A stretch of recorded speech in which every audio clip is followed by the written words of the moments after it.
গতকাল রাতে আমাদের এখানে প্রচুর বৃষ্টিপাত হয়েছে। আর বাসায় যেহেতু জালটা পড়েই আছে, তাই ভাবলাম যে জালটা নিয়ে গিয়ে কিছুটা মাছ ধরে আনা যাক। তো যেই ভাবা সেই কাজ, চলে আসলাম জাল নিয়ে মাছ ধরার জন্য জমিতে। তো এখানে এসে দেখি 1 হাঁটু পরিমাণ পানি। তো আসলে পানিটা খুব ঘোলা ছিল। তো যাই হোক, আমি ভাবলাম যে জালটা বেশ ভালো করে একটু ফালাই।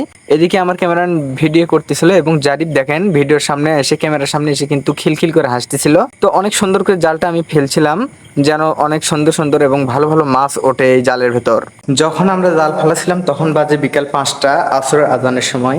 তো দীর্ঘ 4 ঘন্টা অপেক্ষা করার পর এখন বাজে রাত্রি 9টা এবং আমরা চলে আসলাম এই জালে কতগুলো মাছ পড়ছে সেগুলো দেখার জন্য।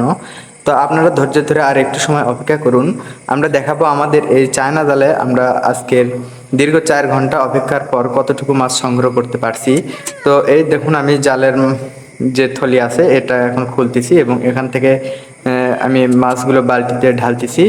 অবশ্যই খুব সুন্দর মাছ পড়ছে, আলহামদুলিল্লাহ, অনেক সুন্দর এবং অনেক ভালো মাছ। এগুলো সবগুলো শৌখিন মাছ, এগুলো আমার অনেক প্রিয় শখের মাছ। বেশিরভাগ মাছ এখানে ট্যাংরা এবং দেখতে পাচ্ছি কয়েকটা পাবদা মাছ যাকে বলি আমরা, আর গ্রাম্য ভাষায় পুঁটি মাছ, ডারকে মাছ